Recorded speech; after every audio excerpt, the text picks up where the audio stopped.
So almost 2 weeks ago, I put together a video for you on how you can either qualify or quantify the job descriptions in your resume to make them better. But there's something else that I want to also share with you in terms of making your resume better and more impactful. I noticed that a lot of resumes still have an objective, or maybe it says goal, but it's still kind of more or less the same thing. And I totally get it, by the way. Objective to obtain a challenging position in the field of whatever. I think that's a little bit obsolete and antiquated, and I think that there's a better way of doing it. So I wanted to share with you a couple of things, and again, I'll use my resume. I want to show you how you can improve that sort of top 25% of page one of your resume. So there's some easy low-hanging fruit, but I wanted to first talk about the more strategic stuff, and then I'll make mention of the easier stuff. If you look at what I've done here, I have this header, and so here I've put product development, innovation, sourcing, consumer goods.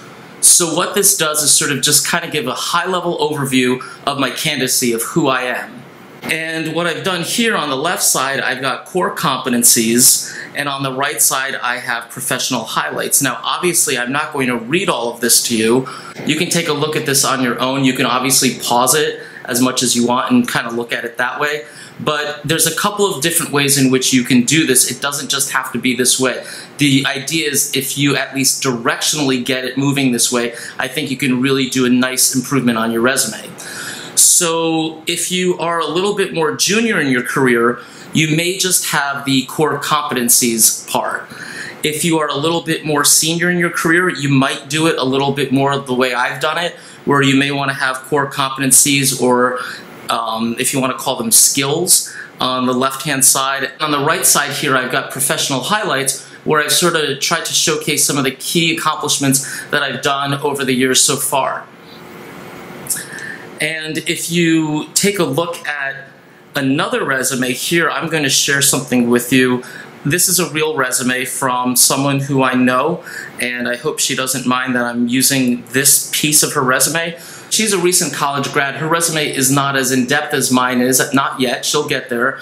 So what she did is, instead of using a title such as mine, where I've put product development, innovation, sourcing, consumer goods, okay, so maybe she's not there yet. But if you notice, what we've done here is that it simply says marketing assistant. Now, I know you might be thinking, like, what? You put a title there? It kind of behaves like a title. It's not really a title, but it's really a good way to at least share what she sort of is up to this point so far, a marketing assistant. And in that respect, it does kind of showcase her overall skill set. So in terms of that overall macro level heading of who you are, this also does kind of work. And what she's done here, so instead of putting either the words core competencies or skills, she decided to put no words, and instead she just put about 9 different attributes that go along with what her resume supports so far and what she's so far accomplished and some of the things that she has experience in. So you can obviously take a look at this for yourself as well. And I think that this totally works. And the last thing that I want to share with you, this is kind of the easy part. If you look at a lot of resumes, I still notice that the top of the resumes can be a little bit more modernized. So of course, you want to put your name, but you don't want to put your address anymore. People don't do that. So just put your city, state, and zip. Don't put your home address or your actual street address. You don't need to do that.